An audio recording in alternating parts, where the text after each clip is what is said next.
Every time a Latin American government tries to discuss foreign policy and development, they end up discussing regional integration. That is why we should understand the three main common features of Latin America: football, that's soccer for you Americans, revolutions, and the regional organizations. Seriously, we're really not kidding here. In the last few decades, there have been so many regional organizations that it is almost impossible to know what goals each of them have, besides obviously being an excuse for spending money on public workers, headquarters, and traveling. These are UNISA, MERCOSUR, ALBA, CARICOM, CELAC, ALDI, the Andean Community, SICA, CELA, the Rio Group, and of course the Organization of American States. And to be honest, I'm probably not even mentioning all of them there. Anyway, once you hear about all of these organizations, you might be thinking that Latin America is the place where people get on with each other the best, a place where it's really easy to do business among the different countries, and where governments work together for the common good in some sort of wonderful paradise, right? Well, the bad news is, if you didn't guess, that none of that is true. All of these organizations, they were born with these really wonderful high ideas, but we could say they all really did nothing for development and economic and political integration. In Latin America, new institutions are created, but it isn't clear what to do with the previous ones. It is an endless fight forward. Carlos Malamud. Look, despite all the different processes of integration, trade is strangely low among these different countries. The numbers are important here. The share of exports inside the region, it hasn't changed much, and it has been around 20%, which is much lower than in other parts of the world. This is pretty strong evidence about how artificial and unproductive these organizations are.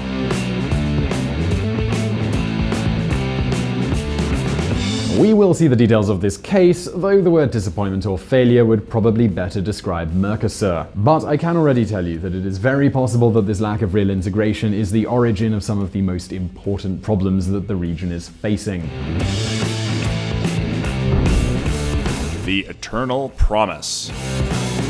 Latin America is, dear viewers, it's a fantastic region. It's got great natural resources, it has significant biodiversity, and its climate is varied and impressive. Many people would say that the region is one of the most beautiful on Earth.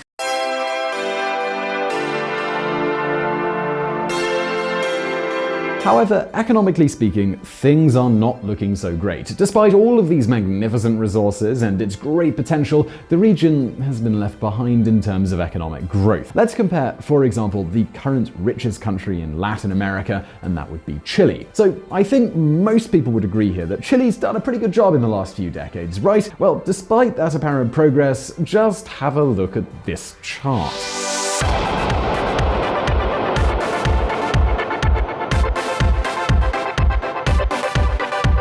Now, here we have taken the richest country in Latin America and have compared it to South Korea, which is not even the richest country in Eastern Asia. And, well, the difference is pretty obvious. In the 60s, Chile was a poor country, but was far richer than South Korea.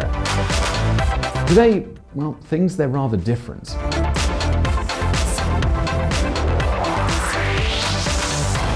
We could also look at Argentina, which was once the richest country in Latin America, with the exception of Cuba, but now take a look at its evolution when compared to Spain.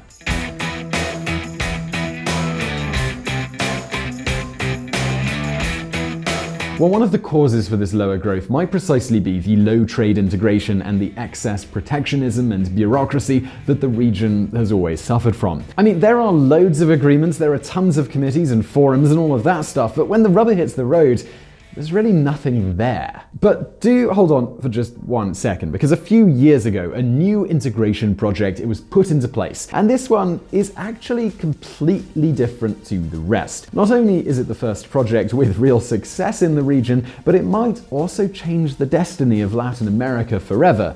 And here we're talking about the Pacific Alliance.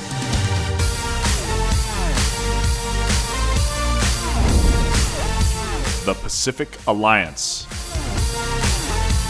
In April of 2011, our friends Chile, Colombia, Mexico, and Peru formed the so-called Pacific Alliance. Its mission is to finally achieve an integration so that goods, capital, and people can move freely around the region. All of this was put in place with the idea that it would stimulate growth, development, and competitiveness in these economies. Our countries account for 55% of Latin American exports. This is not a romantic integration, a poetic integration. It is a realistic integration before the world and to the world. Alan Garcia, former president of Peru. And so they did. Even though there's still a lot of work to be done, since their development it's been really significant.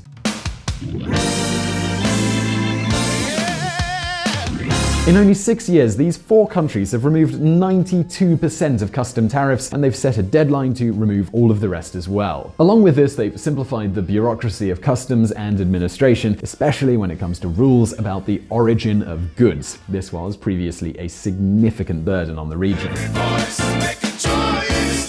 Alright, so up until now, if a Colombian producer used Peruvian supplies, he couldn't take advantage of the free trade agreement between Colombia and Mexico when selling his goods to Mexico, which is just crazy. But that's not the end of it. Visa requirements, they've also been eliminated, so the movement of visitors has actually doubled. And then, and this is very important, there have been significant advances in financial integration. These 4 countries have created the MILA, the American Integrated Market, which is meant to be the largest stock market in Latin America. And there's more. Among other initiatives, the countries in the alliance are working together in order to be known in international markets. They have also started to share embassies in African and Asian countries, and they have decided to negotiate all together for their free trade agreements. For example, they've actually already started to do this with New Zealand, Australia, Canada, and Singapore. Australia and New Zealand start trade talks with Pacific Alliance. In other words, these 4 countries are building, step by step, a unique market which will be rather significant. We're talking about 214 million consumers here, with a combined GDP which makes this alliance one of the 8 largest economies in the world. This is an economy that represents 50% of all exports and more than 40% of all foreign investment in Latin America. We could say that if the Pacific Alliance keeps it up, in a very short time we might have to consider it the biggest power in Latin America. But in order to understand a bit better the achievements that they've had in only 6 years, we should look at the other large group in the region, and that would be MERCOSUR. The downfall of MERCOSUR? MERCOSUR, it was created in 1991 by Brazil, Argentina, Uruguay, and Paraguay with the intention of creating one large integrated market. Well, these were ambitious goals, but the advances, well, they've been pretty damn modest. And how about some evidence of this? Well, just have a look at this. The trade among MERCOSUR members represents today less than 13% of the total trade of its members. In 1995, that was almost 20%. So rather than encouraging trade between its members, we could say that MERCOSUR has actually weakened them. In the last few years, MERCOSUR has become some sort of protectionist shield rather than something which is working to integrate these countries further. Not exactly what they wanted in the first place. The group has become little more than an anti-gringo talking shop. But why isn't this working? Well, that's mainly because the countries, they're not really very committed. In theory, MERCOSUR is a process of economic integration, but there are so many exceptions and restrictions that in the end, there's no free movement of goods or services. MERCOSUR has become something which is totally ineffective. Look, a good example can be found on the border of Argentina and Uruguay. In theory, the goods should be able to move freely between both countries. However, the reality is totally different. When adding customs, inspections, and bureaucracy, a truck from Uruguay to Argentina could be delayed for more than 24 hours, which is totally crazy when it's supposed to not be delayed at all. All of this has led to Uruguay formally asking to become a member of the Pacific Alliance. And there is more to this story still. The political change in Argentina and Brazil has led to both of their governments accepting that MERCOSUR, at least as it is understood today, is almost completely worthless. We'll never reach the common market, the custom union is completely destroyed, and the free trade area is not working either. MERCOSUR is in a dying state. Danilo Astori, Minister of Economy in Uruguay. This is why Macri has decided to become closer to the Pacific Alliance and look for ties between both processes of integration. The real question becomes now, will the Pacific Alliance create a change in MERCOSUR? If it does, then that would be great news for the entire region. The Pacific PUMAS. And now, of course, the question that we have to ask is, well, why is the Pacific Alliance, unlike any of those other organizations, the only one that seems to be working? Well, maybe this has to do with the so-called Pacific PUMAS: Chile, Peru, Colombia, and Mexico. These countries have been the most dynamic economies in Latin America, and they share the same vision. They all agree that in order to grow and develop, they have to produce and do business with the rest of the world, and this is why, according to the World Bank, these PUMAS are the country where it is easiest to do business, or where more trade agreements are signed with the rest of the world.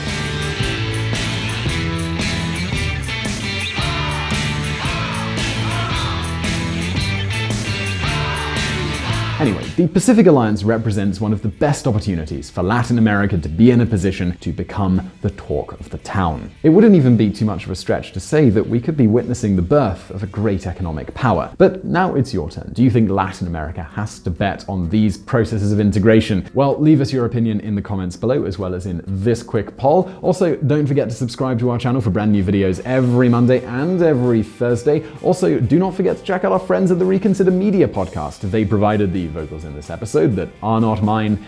And as always, thank you for watching.